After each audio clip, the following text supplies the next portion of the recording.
همت الله چې د خوست ولایت اوسیدونکی دی او اوس مهال په خوست میخانیکي انسټیټیوټ کمپیوټر ساينس پوهنځي کې زده کړې کوي د طب په برخه کې داسې یو پروګرام جوړ کړی چې د ډاکټرانو سره د دوا په پیژندلو کې مرسته کوي.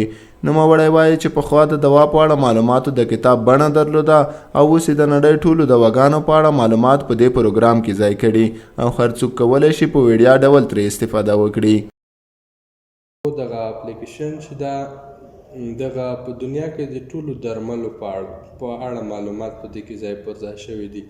نو دغه اپلیکیشن مخکې د یو کتاب بڼه درلوده چې په فزیکل ډول به خلکو د کتاب په ډول استعمالولو او دغه کتاب د دنیا په بازارونو کې په 200 امریکایي ډالره و.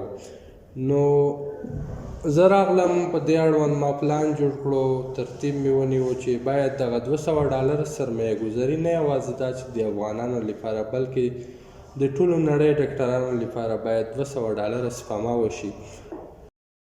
نوموړی وایي چې د پروګرام جوړولو پر وخت د زیاتو ستونزو سره مخ و.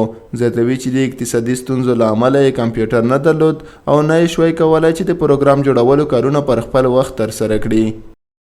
داسې مشکلاتو سره هم مخ شوم چې په خدای له ما سره شخصي کمپیوټر کور کې نه و موجود. زه به راغلم د پوهنتون دغه کمپیوټر ته، یو کمپیوټر مې راته مشخص کړی و، پاسورډ مې ورکړی و، نو 2 ساعته یا 1 ساعت کار به ما د پوهنتون په دغه کمپیوټرونو باندې کولو، ځکه له ما سره اقتصادي ستونزو او کمپیوټر نه و موجود هغه وخت کې.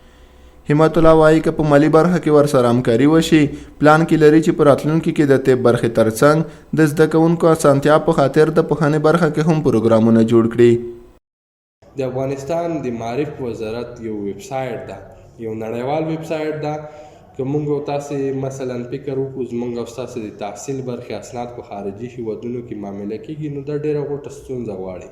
نو په هغه ویب سایټ کې به داسې یو اپشن کارول شوی وي چې د معاملې به خلاصه وي موضوع، فقط د اساس نمبر په واسطه به اسناد هلته سرچ کیږي، د افغان محصل یا د افغان ډاکټر یا د افغان انجینر ټول ریکارډ به هلته راوړي.